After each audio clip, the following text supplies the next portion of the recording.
Hey guys, welcome back to my channel. In this video, I'm going to talk to you about this commission lawsuit. I'm going to explain to you in detail what this lawsuit is about, and I'm going to tell you what changes you need to make based on the verdict from October 31st, 2023, and then I'm going to give you my opinion on all of this. Now, I actually wrote down 6 pages of notes. I printed them because obviously we've all been hearing about this for a long time, and I have a lot of things that I want to say to you, and I don't want to forget any of it. So I'm going to be looking down because otherwise I will forget some point in between. I ask you to stay with me till the end of the video because as I start, you say, okay, what's the point? What does this change for me? What do you really think about it? If you listen till the end, everything is going to make sense to you, okay? So here's the headline on the October 31st verdict. The National Association of Realtors, HomeServices of America, and Keller Williams will have to pay $1.78 billion in damages after a federal jury in Kansas City found them liable for colluding to inflate or maintain high commission rates. NAR said it plans to appeal the verdict, which can take several years. In an internal memo sent to some members on Tuesday, October 31st, and obtained by the New York Times, NAR President Tracy Casper wrote, "We remain confident we will ultimately prevail. The verdict does not require a change in our rules, but NAR has emphasized for many years 2 important things.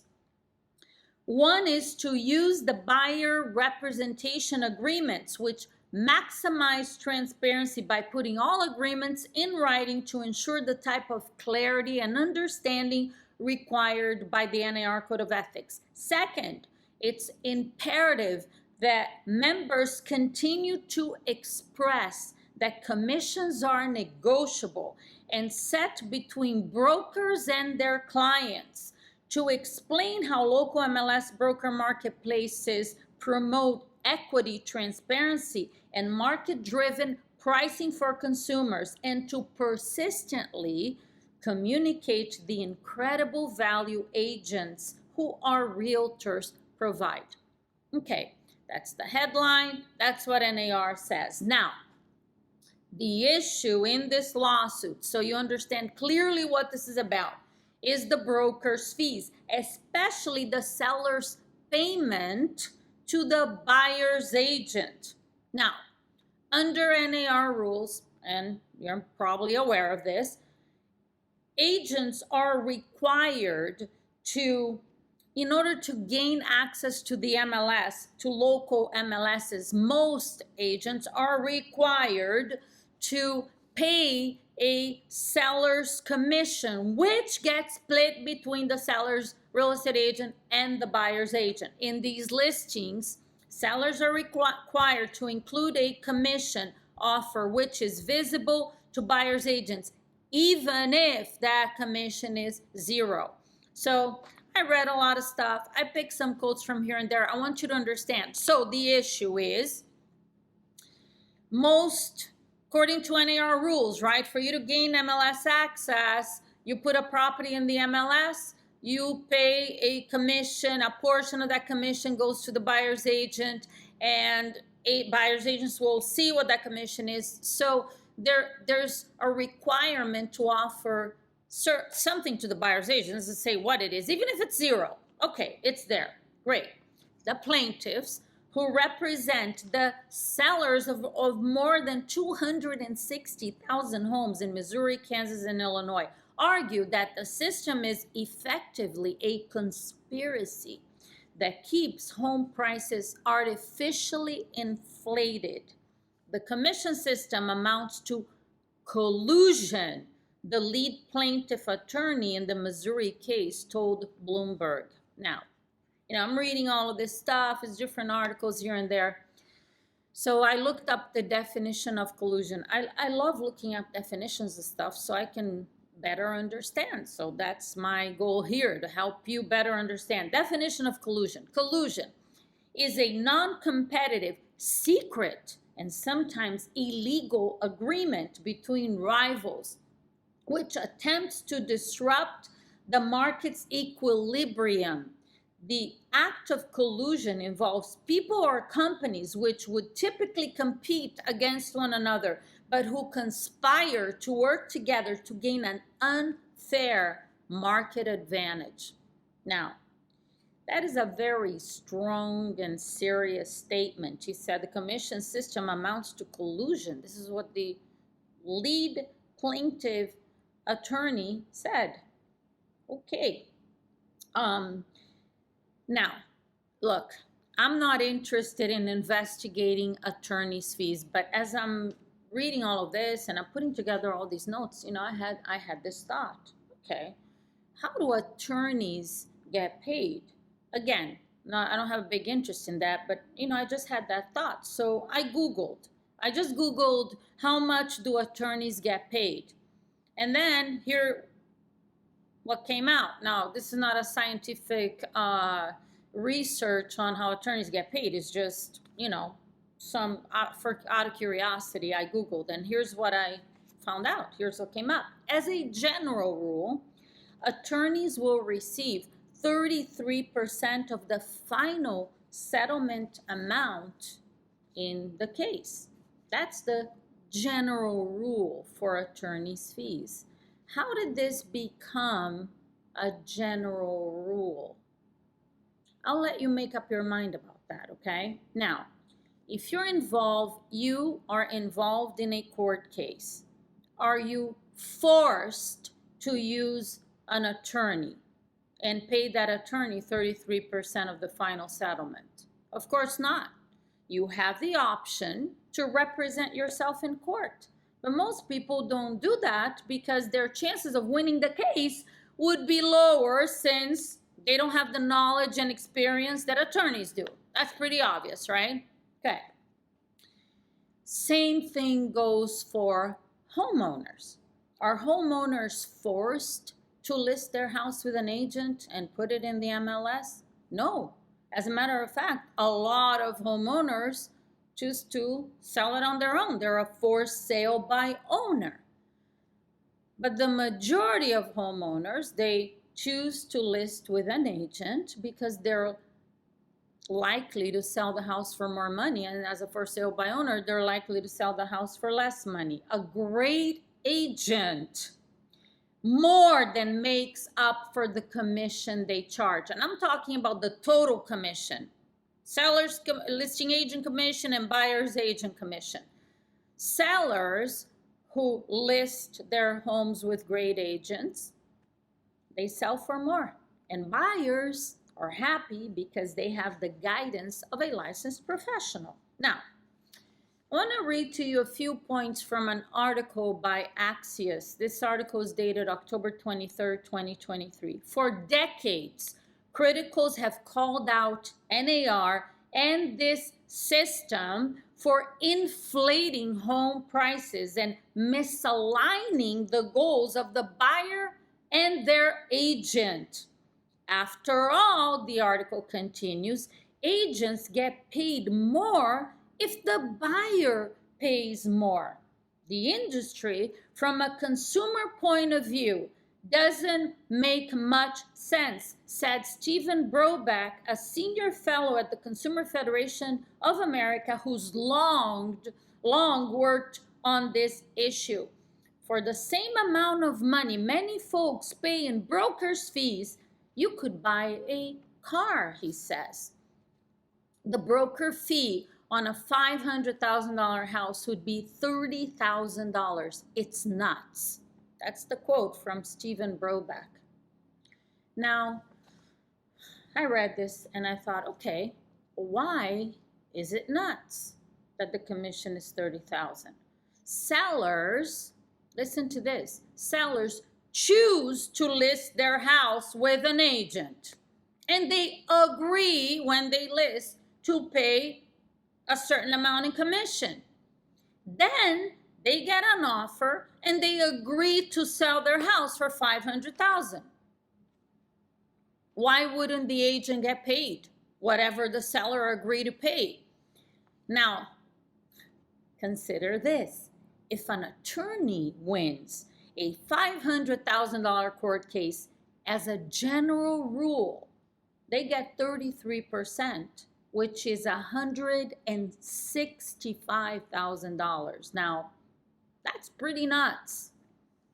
In this $1.78 billion verdict, if the attorneys get 33%, that is $587 million. How nuts is that one?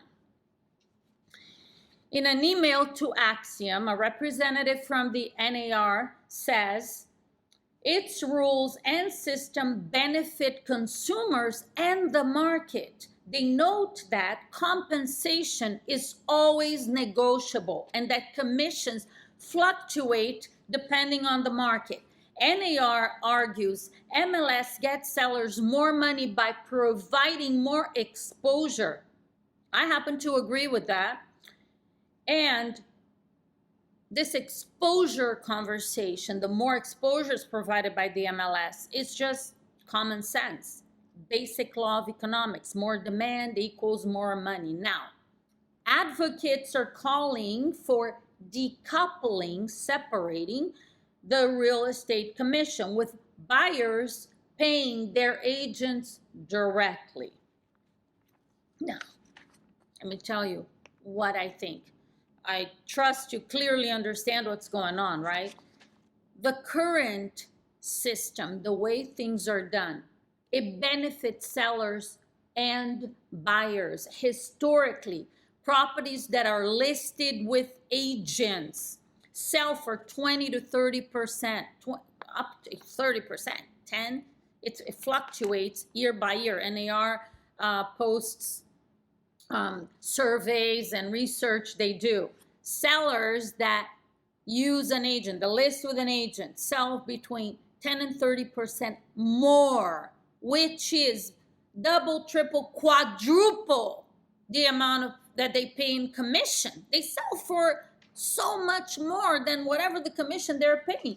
Sellers, now think about this, sellers wanting to change the system. They don't want to pay the buyer's agent commission. It's like cutting your nose to spite your face. That's what this is. It makes no sense. Now, if this verdict is upheld, this $1.78 billion that's going to be appealed, my opinion, nothing will change, because sellers have always had the choice to sell on their own, to list with a discount agent, to list with a flat fee company, and they will continue to have that choice to list with an agent and to pay a buyer's agent commission. And you know when they will choose to do that? When they see the value, when they recognize that hiring a great agent and listing this property and paying the buyer's agent commission is an investment. It's going to make them money. It's not going to cost them money. It's not an expense. It's an investment. And when they see the value in using a licensed, experienced professional, they will. Then there was another article, I read so many of them, that said home sellers said that buyer brokers' role in the transaction has diminished, with buyers in the past many years being able to find homes independently online. Okay, I'm not going to argue that. That's true. Now, I'm going to talk about value again, because finding the home is just a small part of, this exposure. I mean, it's real. And finding homes online and going on different websites, they may be able to find the home online, but there's so many things that agents do that bring value, that more than make up for the commission that they charge. As long as you offer great value to sellers, or if you're working with buyers, which I don't personally recommend, but if you are, if you offer great value to sellers and buyers, you will thrive now and in the future, regardless of what happens with all this commission fiasco, okay? Now, I personally, and I have spoken with tens of thousands of homeowners, prospecting and sellers that hired me and properties that I sold. I never spoke with a seller who said to me, you know what? I want to sell my house for 10% below market price. Some sellers choose to sell by owner because they don't see the value in paying the agent. It's not because they want to sell for less. Nobody wants that. Every homeowner wants to sell their house for the most money possible. So, conclusion, regardless of what happens in this case, savvy homeowners will always list and pay a buyer's agent commission if it means selling their home for more money so they can net more money, the value. Now, I wrote this down. There will be in the future, again, regardless of what happens with this commission stuff, there will be some sellers who will choose to sell by owner. Just like now, some sellers choose to sell by owner. No one has ever or will ever, I believe, force a homeowner to list with an agent and pay a certain amount of commission and pay a buyer's agent X amount. They choose to do it because they believe it's a benefit for them. You know, and just like NAR said, commission has always been negotiable, and the real estate commission will continue to be negotiable. And the only sellers who don't know that it is negotiable are the ones who have been living under a rock. That's it. I want to wrap it up by saying the following to you. Yeah, there's a lot of people talking about it. Regardless of what happened, because you can't control what's going on with this lawsuit, but you can control how you handle your sellers, your listings, the value and the benefits you bring to the transaction. And that is the key for you not to be affected by this now or in the future. So instead of worrying about what's going to happen, nothing's going to happen as long as you are offering great value and benefits to your clients, and your services and the commission you charge is an investment for them and not an expense. Thanks for watching. Put your comments, questions below. Make sure you subscribe to the channel so you can be notified when we upload new videos. You have to click the bell next to the subscribe button to be notified. And I will see you soon.